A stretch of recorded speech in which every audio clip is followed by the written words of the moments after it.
തൃക്കരിപ്പൂരിൽ youth League പ്രവർത്തകർ മുസ്ലിം league പ്രാദേശിക നേതാക്കന്മാരെ ഓഫീസിൽ തടഞ്ഞുവെച്ചു.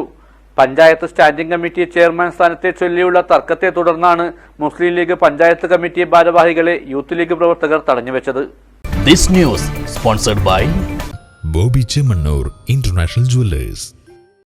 തൃക്കരിപ്പൂരിൽ ഗ്രാമപഞ്ചായത്ത് സ്റ്റാൻഡിംഗ് കമ്മിറ്റി നിർണയത്തിൽ മുസ്ലിം ലീഗ് നേതാക്കളിൽ ചിലർ ഏകപക്ഷീയമായ നിലപാടെടുക്കുന്നു എന്നാണ് ഒരു വിഭാഗം ലീഗ് പ്രവർത്തകരുടെയും യൂത്ത് ലീഗിന്റെയും ആരോപണം.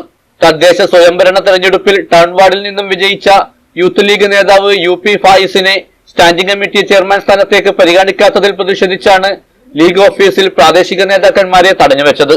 മുസ്ലിം ലീഗ് തൃക്കരിപ്പൂർ പഞ്ചായത്ത് കമ്മിറ്റി ഓഫീസായ ബാഫക്കി തങ്ങൾ സൗധത്തിന് ഇന്നലെ യൂത്ത് ലീഗ് പ്രവർത്തകർ പൂട്ടിട്ടിരുന്നു.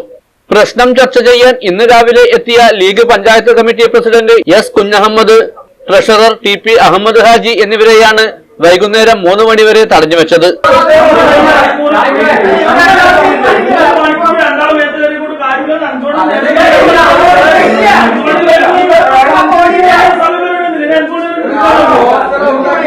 വൈകുന്നേരം 5 മണിക്ക് പ്രശ്നം വീണ്ടും ചർച്ച ചെയ്യാമെന്ന ധാരണയിലാണ് ഇരുവിഭാഗവും പിരിഞ്ഞത്. നേതാക്കൾ ഇറങ്ങിയതോടെ ഓഫീസിന് വീണ്ടും യൂത്ത് ലീഗ് പ്രവർത്തകർ പൂട്ടിടുകയും ചെയ്തു. അതിനിടെ മുസ്ലിം ലീഗ് തൃക്കരിപ്പൂർ നിയോജക മണ്ഡലം കമ്മിറ്റി സ്റ്റാൻഡിംഗ് കമ്മിറ്റി ചെയർമാൻ സ്ഥാനാർത്ഥികളെ ഔദ്യോഗികമായി പ്രഖ്യാപിക്കുകയും ചെയ്തിരുന്നു. ഇത് പ്രവർത്തകരെ കൂടുതൽ പ്രകോപിപ്പിച്ചിട്ടുണ്ട്. പിന്നീട് ഇരുവിഭാഗത്തിനും ഇടയിൽ ചർച്ചകളൊന്നും നടന്നിട്ടുമില്ല. News bureau, Cheruvathur.